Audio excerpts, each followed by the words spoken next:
Having returned to the goddess shelter, Hansen delivered the flesh to young man Lai. He had been planning on venturing forward now to the alliance, but young man Lai told him that Zero had not been eating enough recently, and she hadn't eaten at all in the past few days. Why are you not eating? Is the food here not to your liking? When Hansen caught sight of Zero, she was sitting by a window of the tower. She watched the falling snow outside, seemingly lost in a blissful reverie. Zero shook her head and said, I am not hungry. You are not God, how can you not be hungry? Come, tell me what you would like to eat and I shall make it for you. Hansen gently cuffed her head as he spoke. Can you take me with you the next time you leave? Zero turned gazing at Hansen when she spoke, showing her wide eyes.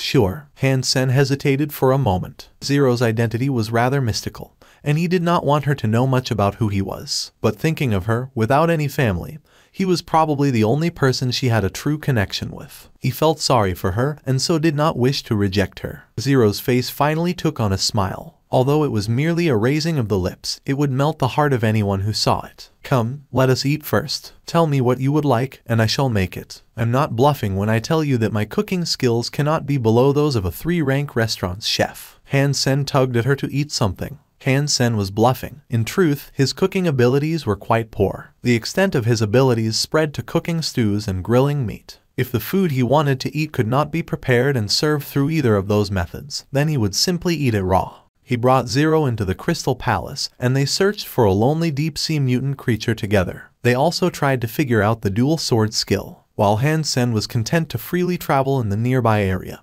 he did not dare to enter the shelter that resided on the seabed there. The boat had been sailing for a few days when Hansen saw a jellyfish that lit up like a giant lantern. Coursing through the water with great energy, it looked beautiful. It seems as if there are many jellyfish in the sea, but most of them are in a group. It's rare to find one that is content to remain alone. Let us see if we can hunt it. Hansen thought about what to do, and then summoned golden armor and a glyph. He then left the Crystal Palace and swam towards the jellyfish. Though there were no other creatures around him, Hansen was wearing armor and a glyph for protection. Even if the jellyfish was of the sacred blood class, Hansen had the power to protect himself. It would not be difficult for him to escape and return to the Crystal Palace if he needed. It was different being in the sea. Due to the flow of water, when Hansen was swimming, it was possible for his presence to be detected by other creatures fairly quickly. But the jellyfish that looked like a giant lantern seemed now to be moving quite slowly, remaining where it was, then rising up and down in the water. It seemed as if it did not notice Hansen closing in on it.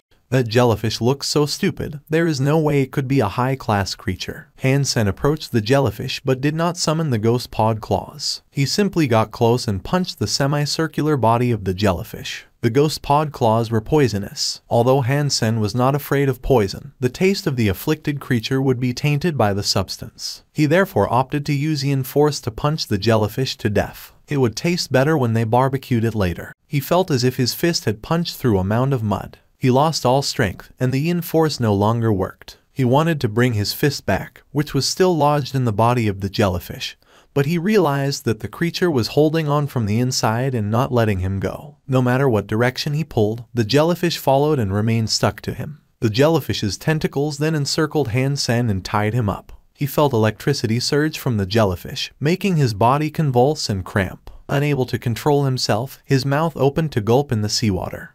What the hell is this? Hansen was shocked, literally and figuratively. He clamped down to withstand the electricity that surged into him, and then summoned the ghost pod claws to slash wildly at the jellyfish. But the ghost pod claws went straight through the gelatinous skin and became lodged inside the creature as well. Hansen was taken aback.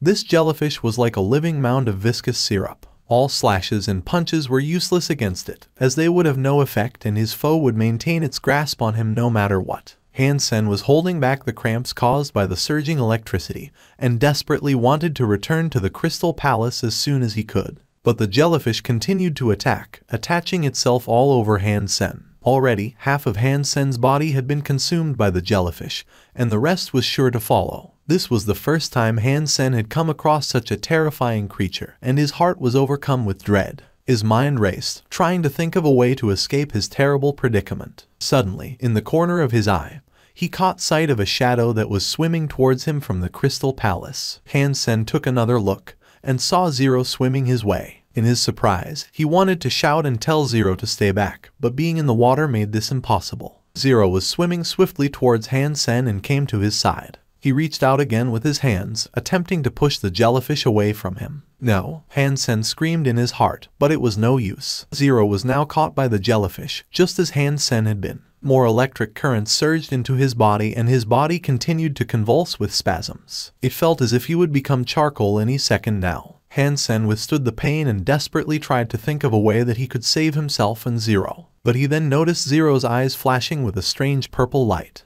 Her black pupils were now beaming purple, and the color spread to consume her black hair, too. Little purple horns appeared from the top of her head. All of a sudden, she became the royal Shura that Han Sen had once seen during their first encounter. Zero, who had taken on the appearance of a Shura, used her hands to tear the jellyfish apart. The creature, which was like mud, seemed to have lost its power under Zero's counter-offensive. As though it had been struck by a Goliath knife, the monster was split into two halves. Han Sen was shocked by what he saw. When Zero was in this form, it was quite difficult to believe how much power she possessed. Even the monstrous jellyfish could not withstand the power stemming from her small, delicate hands. In a moment, she cleared Han Sen's body from the vine-like tentacles that had imprisoned him. Then she quickly hauled him back to the Crystal Palace. They both hurriedly emerged from the water. Zero quickly got back on board and lay down on the floor. The color of her now purple hair began to fade and return to black, as the horns that had appeared on her head shrank and disappeared. All of a sudden, she looked like a typical human female once again.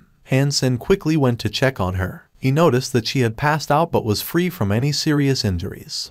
After the incident with the jellyfish, Han Sen did not dare go hunting in the deep sea by himself. He salvaged the jellyfish's corpse and cooked it so that he could understand where it had come from. It turned out that it was a sacred blood class red demon jellyfish, and it increased Han Sen's sacred Geno point score by 8.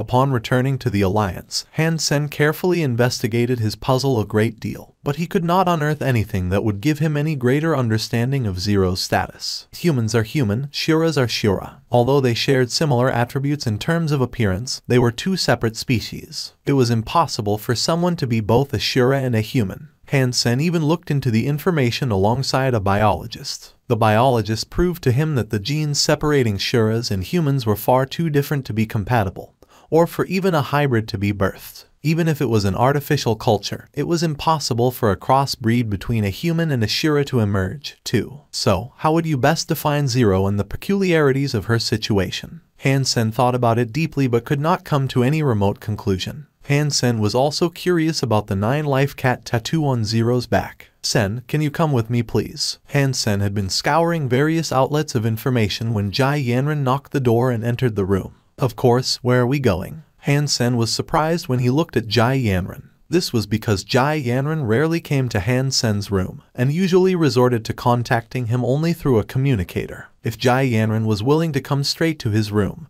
it had to be a matter of some importance. Therefore, Han Sen did not question her motive for coming and promptly agreed to go with her. Tomorrow, I am going to an exchange event. I was hoping that you could accompany me. What exchange event? How do I best explain this? It is a semi-private exchange event. The people who take part in this event are young, like me. Jai Yanran spoke slowly, detailing her explanation with great care. It's not some dating event, is it? Han Sen blinked his eyes. Jai Yanran took offense and said, use your mind. That has nothing to do with it. It really is just some exchange event. But you see, the people who are there will be special. And so too will the goods on offer be. I hope you will be able to accompany me, as I am sure it will help you in the future. Could you tell me what sort of exchange event it is? Han Sen asked, now curious.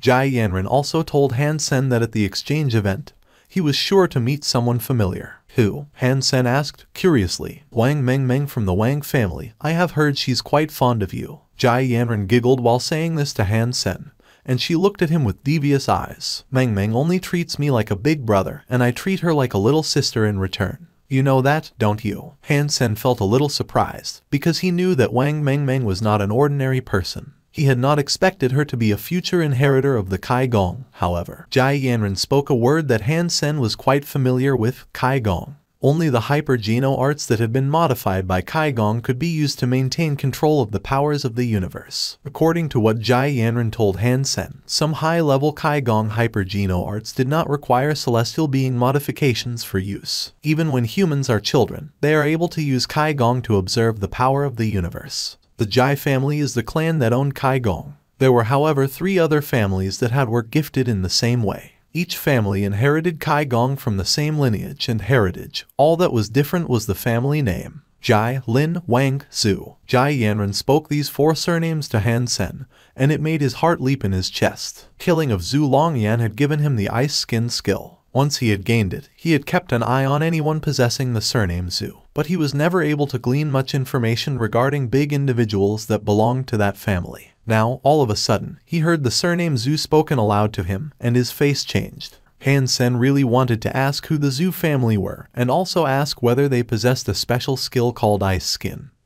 But he kept his question back, for now. Yanren, that must be your boyfriend. A woman of similar age to Jai Yanren approached. She looked over Han Sen as she spoke. The genes of the Jai family were strong. It was fair to say that each and every member of the family was pretty, and this woman was no exception. In fact, she looked quite beautiful. That being said, she didn't look as fresh and spotless as Jai Yanren. Yes, Kinku. Jai Yanren confessed to her. If she had brought Han Sen here, that meant that she had no intention of hiding his identity. Jai Kinku had only asked to make polite conversation. She had no real interest in Han Sen.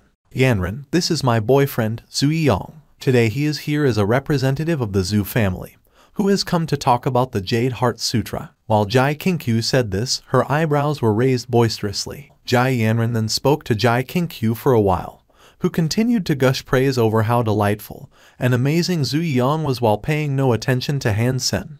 Jai Yanren felt displeased at her behavior and thought of an excuse to leave them. My cousin's urge to compete with me has never been quelled. Now she has a boyfriend from the Zhu family. She is so full of herself, Jai Yanren quietly explained to Han Sen. Is that something to be proud of? Han Sen feigned surprise as he asked this. Jai Yanren pursed her lips and said, I suppose it isn't something to be particularly proud about, but if he can go on stage and talk about the sutra, he must be a figure of some importance in these 4 families. Following this, Jai Yanren began saying unfavorable things about the people on stage. Then she quietly said, every time at an exchange event, each family will select a few specific people to give a speech up there. If you are selected to go up there, you must be the best of who that family can provide. Then you should go up there, Han Sen laughed. Jai Yanren rolled her eyes then replied, when my father was young, he was always up there discussing sutras. Unfortunately, I did not carry the flame of his talent. My qualifications aren't particularly outstanding.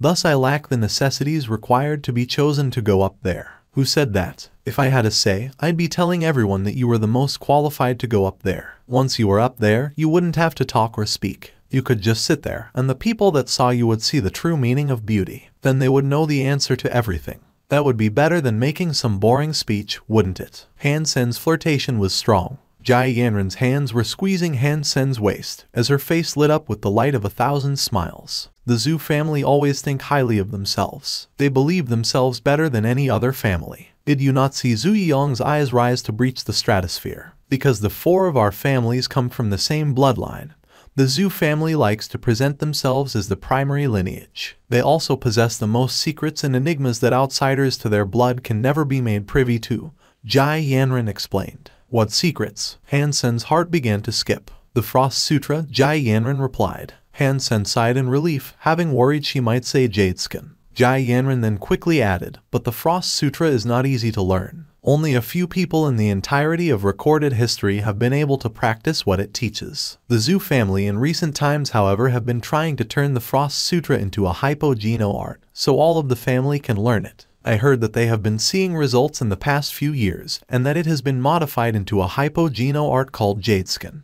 But that said, no one has seen anyone from the Zhu family cast it. Han Sen's heart jumped, and he thought, so it is true, Zhu Longyan does indeed belong to this family. The first woman who came out to talk was called Lin YY. He could not tell her age, but she looked so elegant that his eyes felt refreshed just from looking at her. Her whole body was like silky jade, and even her hair possessed a halo of sparkling cleanliness. The third world view she spoke of was a classic in Kaigong. It was supposed to be a proper speech, but all she did was stand on stage and discuss her own opinions on the subject. She did not even read out the sutra. According to what Lin YY said, Kaigong was just another hyper-geno art. It just wasn't like the ordinary types, being designed for humans to maximize the potential of their genes instead. It was a hyper-geno art that could absorb the power of the universe. After Lin YY concluded her talk about third world view, Han Sen was still eager to hear more. After Lin YY, it was time for Zui Yang to give his speech. He went on stage and began to talk about Ice Heart, a subject which he could discuss with great thoroughness. Through a combination of modern science and a shelter gene system,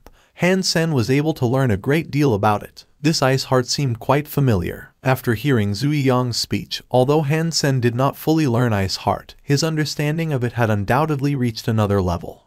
A total of 13 people would give speeches out of the 4 families. Each would make a speech each day for 3 days. This meant 39 Kaigongs learned greatly through the speeches on stage. Unfortunately, each individual's commentary and personal review colored each on-stage discussion. None of them touched upon the original codexes and how to learn them. Although Jai Yanran felt it strange that Han Sen was so interested in the discussions, it made her happy.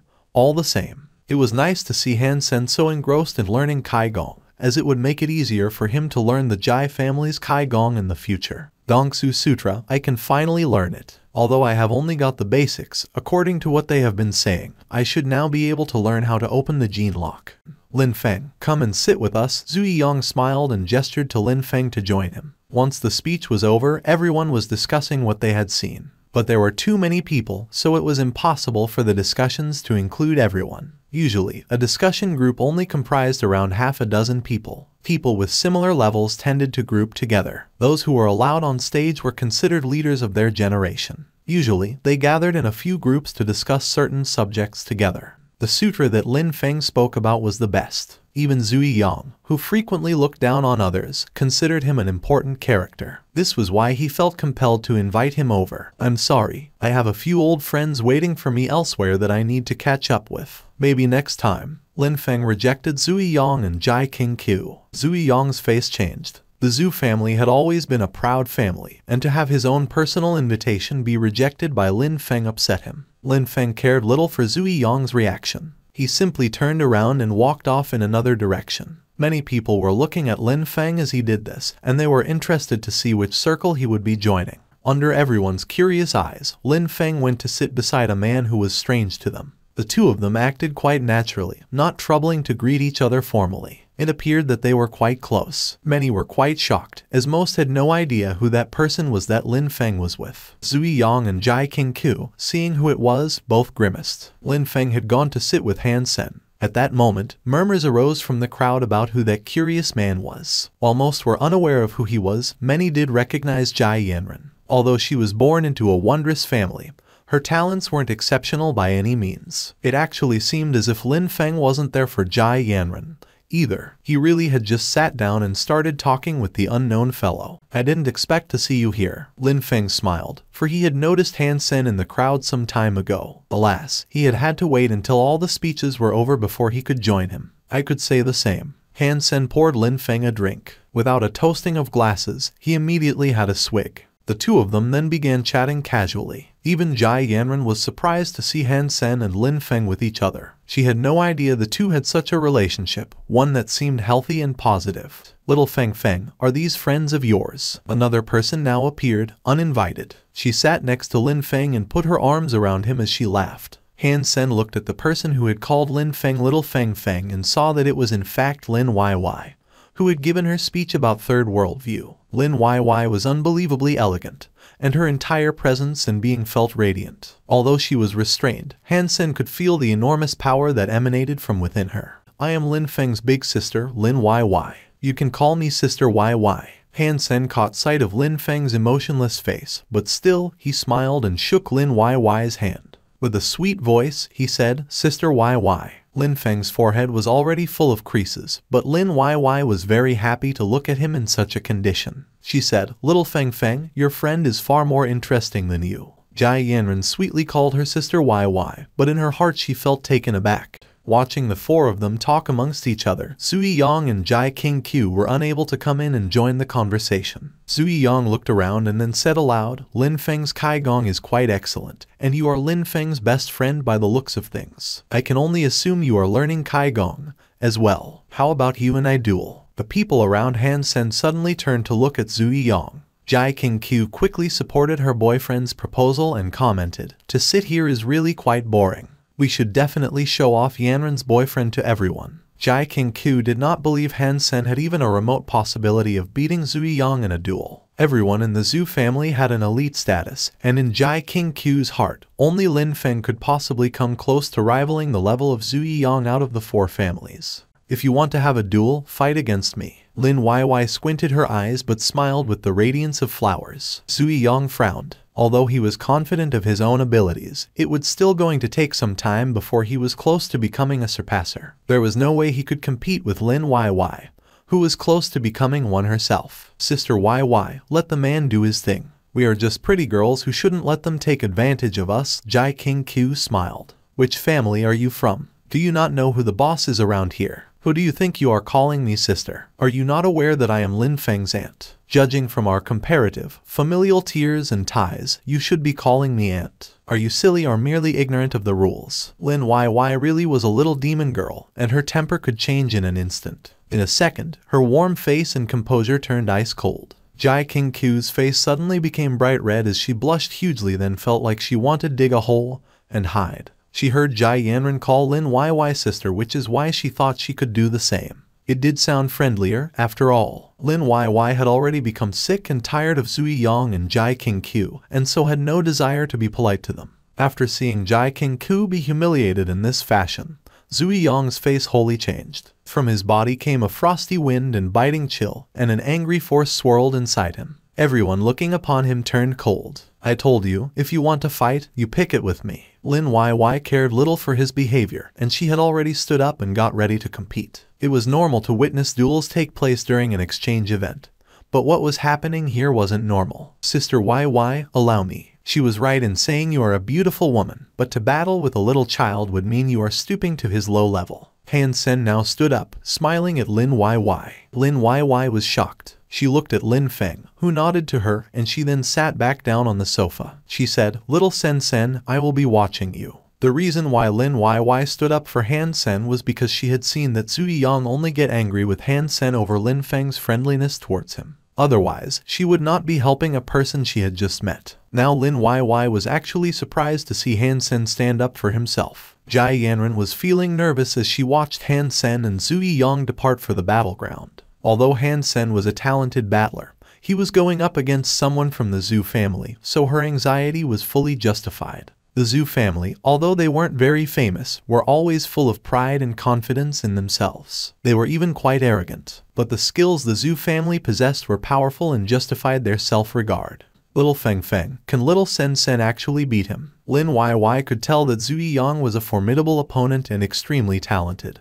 But she had no clue what to expect from Han Sen, a person she had just met. Lin Feng quietly replied, I don't know. But when he goes against those in his tier, he never loses. After Lin Feng said that, it wasn't only Lin YY who looked surprised. All the other families were shocked, too. They did not expect Lin Feng to say something like that in such confidence, and their view of Han Sen now changed instantly. When Han Sen went on stage, he calmly looked at his opponent Zhu Yiyang. He had survived many life or death trials and experiences, and he cared little what he felt were trivial matters. As such, he was rarely angered by unpleasant words that might be spoken to him. But he really wanted to see if Zhu Yiyang had learnt ice skin and to see if it was any different to the one he had. If the ice skin he possessed was discovered, he would undoubtedly become a personal enemy of the Zhu family. Before such a thing could come to be, it would be best to gauge their power first. Zhu Yiyang stood upon the battlefield, and the chill in his eyes solidified. His skin was like ice, and a frigid wind blew from his eyes. His whole body looked strange, as if he personified the entire concept of cold. He looked like a demon composed of ice, and the chill air that surrounded him frightened those that saw him. Many of the people who saw him took a step back. You strike first. If I go first, you will not be given the opportunity to fight back. Zhu Yiyang looked at Han Sen coldly. Little Feng Feng, is Little Sen Sen going to make it? Although this Zhu Yan is rather annoying, his ice skills are truly powerful. Lin YY looked at Zhu Yan, who was like an ancient iceberg, and couldn't help herself from asking once again. He should be fine. Lin Feng merely smiled, not seeming to display the slightest hint of agitation. Although it had been a long time since he had last seen Han Sen, he had been informed of Han Sen's recent endeavors by Tang Zhenliu. Based on what he had heard, he did not think Zhu Yiyang would be able to beat him. Han Sen didn't seem to do anything except watch. He couldn't tell whether or not Zhu Yiyang's ice skin was better than his or not. Because of this, he did not hold back. In a flash, his body began to shine and crystallize. Little Sen is quite good. Has he managed to learn nanocrystal at this age? Lin YY was taken aback. No matter how he looked, Han Sen was still only around 20 years old. To learn nanocrystal at such a young age was impressive because it generally took decades to learn it through a hyper-geno art. The talent he possessed was quite surprising. He actually learned nanocrystal. This man really is something. This can't be real. How old is he? How has he learned nanocrystal? Yes, nanocrystal is a lower tier Kaigong, but his talents are scarily good to have already learned it by his age. People from across the 4 families were discussing with ravenous interest the events unfolding before them. There was a man who looked quite similar to Zui Yang sitting in a corner and coldly looking at the stage, devoid of emotion. Zui Quang, your brother is an opponent in this battle. Next to this cold-looking man, a bookwormish sort explained the situation. The only opponents that the Zhu family have are other members of the Zhu family, Zui Quang said, not much caring for what the other person said. His confidence was enough to suffocate those in his presence. Really? The bookwormish man smiled but said nothing more. Han Sen did not say anything. He just raised his fist and threw a punch, trying his hardest, knowing that Ice Skin was highly powerful. When going against the Zhu family, he did not dare to underestimate the talents of his enemy. In each attack, he gave his all. His heart was jumping and thumping like an overactive generator, and the body that looked like crystal was annihilating the atmosphere around him. The sound of crackles, bursts, and bangs erupted from the air being pummeled near the human machine. 2 fists collided, and the air at their meeting thundered. The air was swirling all about in distress, but neither of the fighters moved. The punch resounded with a boom. But after a second, Zui Yong's face changed. Blood dribbled from the corner of his lips. Everyone was aghast at the sight. No one would have expected one punch to injure Zui Yong. Han Sen's eyes were still icy cold, and the fist was still pushing through Zui Yong's defenses. Han Sen was like a crystal demon, suppressing his every attack. Now a barrage of fists came his way, and though he desperately tried to dodge them, every thrown fist found its target. The scary shadow was like an ancient demon, and he had the power to instill fear in all who saw him. The smile had quickly vanished from Jai King Q's face. She did not expect Zui Yong to get beaten by Han Sen, let alone beaten so harshly. He was injured from the first punch, and after that had no chance to fight back. The hits kept coming until his defeat. And now, blood leaked from multiple orifices. Zui Yong was still screaming, but none of his attacks could match up to his cries. Jai Yanran was delighted. Although she had known Han Sen was very strong,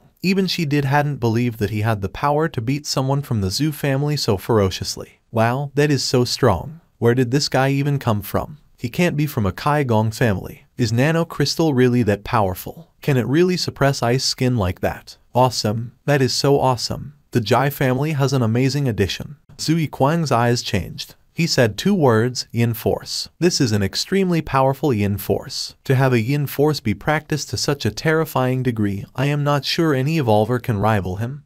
The bookworm said. Zui Quang said, then said nothing more. As he looked at Han Sen, a murderous glint entered his eyes. Boom. Zui Yang hopelessly accepted another punch. He felt his organs being pummeled and then felt as if his heart was ready to explode. He screamed again. His body began shining and to expand in size. All of a sudden, he had taken on the appearance of a red-eyed monster. After this, all of his attacks had kept being suppressed by Han Sen. He had opted to use a beast soul. Many people despised Zui Yong's new tactic, but he was desperate. If he did not want to concede, his final hope was in the summoning of a beast soul. Zui Yong, through the addition of a beast soul, had increased his power by a great magnitude. His eyes were still incredibly cold, and he raised a fist towards Han Sen. Because his power had increased, the fist was able to teleport in front of Han Sen and prepare to sucker punch him with great force. This rage-fueled fist could not even be seen by the audience. Fists collided in quick succession, but Zui Yang, who had already transformed with the aid of a beast soul, was only beaten back further. Blood gushed from his nose, mouth and ears. Everyone watching this was highly surprised. Zui Yang was already using a beast soul and yet he was still being beaten badly. To everyone's disbelief, Zui Yang had already been pushed to the edge of the arena. His mouth was agape in rage and his face contorted to a look that refused to concede. But he just could not stand his ground against Han Sen's fists. His body was like an ice demon, but then another punch hit him. He went flying off the stage. Crash! Zui Yang was furious and his organs had received significant damage. Little Sen, you are really good. Lin YY smiled and patted him on the shoulder. It was only because that guy was so weak, Han Sen replied casually, but that was the truth. The Zhu family was definitely not as strong as he had thought. After the exchange event ended, they went inside the airship. The bookwormish man looked shocked at Zui Kwang and said, "You did not do anything to Han Sen? That's not your style." Zui Kwang's jaw was sharp like a blade. His eyes were black like onyx and just as cold. His long hair casually flowed down his shoulders. It was still tidy, and each strand was refined like ice. That was an exchange event. What difference does it make if I go out there and beat him up? He had hurt my family. Beating him up would be too small a punishment. Help me check which shelter he comes from, Zui Kwang said. His face displayed no emotion, and his manner could run chills down the hardiest of spines. Your luck is bad. He is in the ice field bordering the North Ice Sea. That place is too isolated. You would have to cross a great amount of large, barren landscapes to reach there. There are many spirit shelters. That's fine by me, Zui Kwang replied. Then, he stepped inside a teleporter. After Han Sen returned, he immediately started to learn the Dongsu Sutra. He was already a beginner in the practice, but that was all. It was still going to take him a long time to pass the first entrance and open his first gene lock. In the exchange event, Han Sen had received many benefits. According to the Kaigong that Lin YY discussed, Han Sen had to look back to the ice skin skill. He realized he should have already have opened his first gene lock. According to what Han Sen had heard, if he had learnt the first tier, then he should have unlocked the first gene lock. But Han Sen did not feel any different or special following his opening of the gene lock. This was unlike the tales of others who had opened their first gene lock. Zui Yong's ice skin had not even gone past the first tier, but his usage had already yielded large amounts of frost air. It seemed as if Zui Yong had managed to break through the first tier, which would allow him to control the power of ice. Is it because I did not use the Geno solution produced exclusively for ice skin? Han Sen asked himself. This was just one idea to pass through his mind. Although he did not have the power to control ice, he was still satisfied with his ice skin, particularly in the way it would reinforce his genes. Now that he had learnt the basics of the Dongsu Sutra, he was confident about learning it in its entirety. Han Sen closed his eyes. His blood coursed through his body exactly as he wanted it to, and the cells in his body made happy noises. Even if it was for just a second, Han Sen's body was crystal clear, like jade. A pleasant scent permeated the air around him. The sound of his breathing was divine, coming in and out of his nose. The blood flow in Han Sen's body steadily accelerated. It was as if his entire body had become a magnet, and a sparkling light was being drawn into his body. The cells in his body possessed a strange strength that made him feel as if he was just a baby again. Inhaling fresh air and exhaling dirty air, his body became more and more transparent. The fresh scent of life now grew stronger, too. One circle had been completed. Han Sen opened his eyes. His black eyes looked around, and he was overwhelmed by a blissful, magical feeling. The pleasant-smelling aura of his body began to leave. He felt as if he was ready to fly and launch straight towards the heavens. It really is a Kaigong for break through the vacuum, and yet it is just a beginner skill. I already feel as if I've been reborn. The cells in my body can freely breathe by themselves. No longer do I have to be afraid of running out of oxygen in deep waters. Han Sen's heart was overwhelmed with joy. With this power, he could finally hunt creatures under the sea without fear of drowning.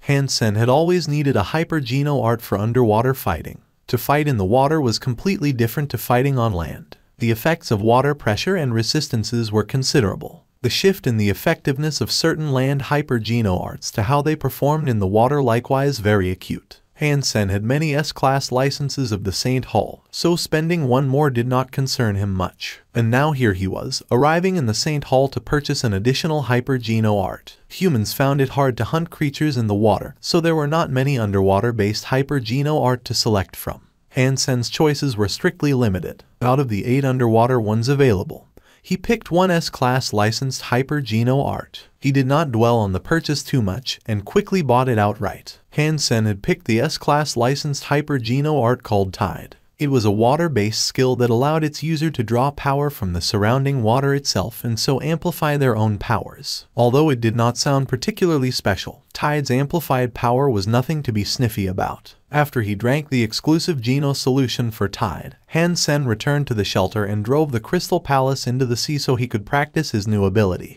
Han Sen spent most of his time practicing Tide, but for the Dongshuan Sutra, he decided to only practice one cycle each day. That practice itself only took 2 minutes. This wasn't because Hansen did not want to continue, it was because after one cycle, his body was already filled to the brim with power. Practicing further would not deliver any more benefits. Hansen guessed it was because his body had not yet reached the status of a celestial being. There was a limit to how much his body could take.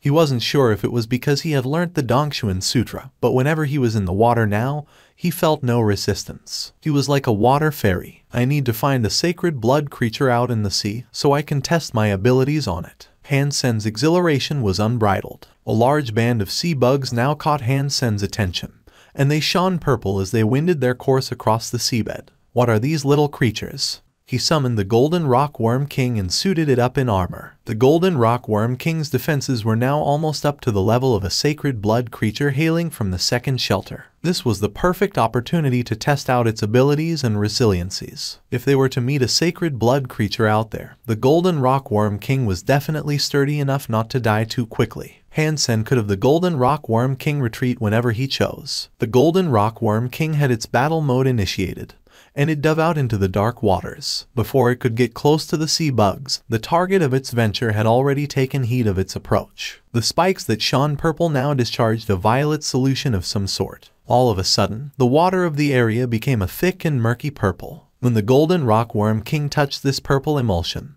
the super pet armor corroded instantly. Understanding what is happening, Hansen quickly recalled the Golden Rockworm King. Whoa, those are some powerful sea bugs. Hansen summoned his own armor and glyph, and then reached out to touch the purple liquid himself. Fortunately, the purple fluids could not corrode his own armor. Hansen did not hesitate. He was almost like a shark, homing in on the urchin-looking sea bugs. The sea bugs seemed to feel even more threatened, and so they squirted out more of their corrosive purple toxin. The water began turning black and Hansen struggled to see anything. Luckily, he could outpace the sea bugs he was after. He sprinted in front of one and quickly waved his ghost pod claws to kill it. Mutant creature hunted, poison spike sea bug. The beast's soul was not acquired. Consume its flesh to obtain a random amount of mutant geno points, between 0 and 10. Hansen was shocked. If the sea bugs were mutant creatures, that meant there was a many thousands of them in front of him. It was rare to see so many mutant creatures together on land. The value of what he had stumbled onto was difficult to comprehend. Consumed with excitement, Hansen was overwhelmed at the number of mutant creatures he could now freely hunt. The likelihood of obtaining the beast's soul of a sea bug was all but guaranteed, as a beast's soul was sure to drop from the thousands of mutant creatures that stretched out before him. Hansen immediately swam out to kill as many sea bugs as he could. Like a swarm of angry wasps, they all tried to spray their toxic liquid to deter their attacker. As he came near, they also tried to put their thorns into him directly. Under the buff provided by the double berserk sacred blood beast's soul, the mutant sea bugs had no chance of piercing his golden armor. Their poison was useless against him. Hansen casually attacked and slew a fair number of sea bugs. But the poison spike sea bugs had their own form of intelligence. After Hansen had killed a dozen of them, they noticed their inability to compete their hunter, and they all tried to escape. Panicking, they tried to swim as far away from Hansen as they could. Hansen had not yet acquired the beast's soul he was looking for, so he was not planning on letting them get away so easily. He fervently chased them and fiercely swung his ghost pod claws. With each swing, the satisfying sound of a fresh kill struck his eardrums. Mutant creature hunted, poison spike sea bug. The beast's soul has been acquired. Hansen's heart was delighted at obtaining a new beast's soul. He tried to push his luck and kill a few more to collect another, but in the corner of his vision he saw a giant poison spike sea bug headed in his direction. This sea bug was like a hot air balloon, and it shone out of the darkness of the sea like a renegade neutron star. Its brightness made it impossible for Hansen to open his eyes at all. A sacred blood creature. Hansen was not alarmed and instead was feeling happy. He had been looking for a sacred blood creature to train upon, after all. Now, with a poisonous sea bug king appearing right before him, Hansen considered it the best thing ever. He did not remain idle and swam quickly towards the poisonous sea bug king. However, he noticed that its body strangely appeared to be shrinking. A new dark liquid was emitted from its large spikes. This substance made the entire water glow in a bright purple haze. When Hansen's golden armor touched the purple water, it was as if it had been plunged into a vat of powerful acid. White foam enveloped the armor, and bubbles frothed angrily all around it, as if it was being violently corroded away. A large regiment of mutant poisonous sea bugs came to surround the sea bug king, seemingly attracted to the purple mixture. They consumed the nectar of their master and began to shine in likeness to the king, surrounding it like a net of stars. Hansen was slightly taken aback by the quick turn of events and held off from attacking the mutant sea bug king. He turned around to escape the purple cloud. The poisonous sea bug did not chase after Hansen. Instead, it stayed put, discharging more and more of its purple fluids. After a short while, it looked as though the entire sea had turned purple. Hansen did not dare remain still, and to hasten his passage he rode on the back of a silver eel. With an armful of slain mutant sea bugs, he returned to the Crystal Palace. The sacred blood creature was too much for him. Mutant poisonous sea bug beast soul, spiky shield type. Hansen summoned his new beast soul. It was like a small, round shield that was adorned with a large number of spikes. Its size was like that of a frying pan. Being an armed shield type, it could be equipped and used like a buckler. The purple spikes obviously contained the poison. Although he saw it could effectively corrode metal and armor, he wasn't yet sure whether it could corrode the body of a living thing.